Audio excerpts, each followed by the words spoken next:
যদি আপনি ব্যাংকিং পরিষেবার জন্য এটিএম, ডেবিট কার্ড অথবা চেক ব্যবহার করে থাকেন, তাহলে আজকের এই ভিডিওটি আপনার জন্য অত্যন্ত গুরুত্বপূর্ণ। দেশের একাধিক ব্যাংকের গ্রাহকদের 1 মে 2024 থেকে এটিএম, ডেবিট কার্ড এবং চেক ব্যবহার করার জন্য দিতে হবে অতিরিক্ত চার্জ। আজকের এই ভিডিওটিতে আমি আপনাদের সাথে আলোচনা করতে চলেছি কোন কোন ব্যাংকের গ্রাহকদের এই সকল পরিষেবা পাওয়ার জন্য কত টাকা চার্জ দিতে হবে। তাই ভিডিওটি বিনা স্কিপ করে সম্পূর্ণ দেখবেন। এই ভিডিওটি বেশি বেশি করে শেয়ার করবেন আপনার পরিচিত সমস্ত ব্যাংকিং গ্রাহকদের সাথে যারা এই সকল পরিষেবা ব্যবহার করে থাকে। এরকম ইউনিক এবং হেল্পফুলি ভিডিও পেতে ভিডিওকে লাইক, চ্যানেলটিকে সাবস্ক্রাইব ও ফেসবুক পেজটিকে ফলো করে পাশে থাকবেন। তো চলুন আজকের ভিডিও শুরু করা যাক।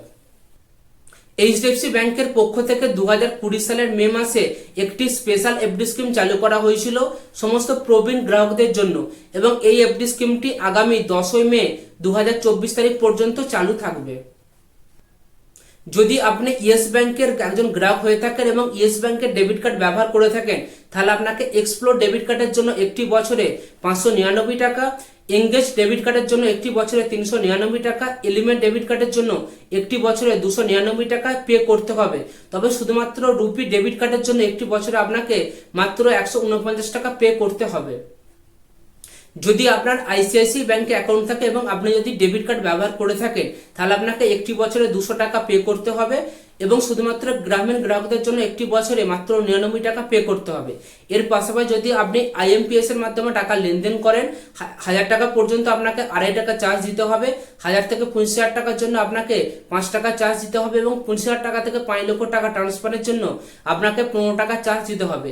এর পাশাপাশি আইসিআইসি ব্যাংকের প্রথম 25 পাতার যে চেকবুকটা আপনি পাবেন সেটি সম্পূর্ণ ফ্রি।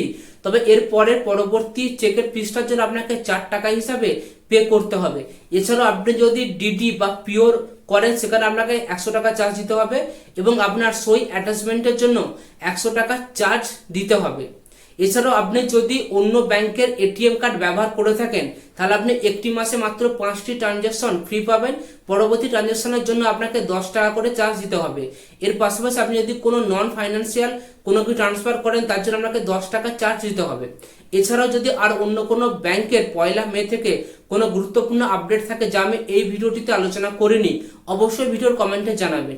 আজকের এই ভিডিও সম্পর্কে আপনার মতামত ভিডিওর কমেন্টে জানাতে ভুলবেন না।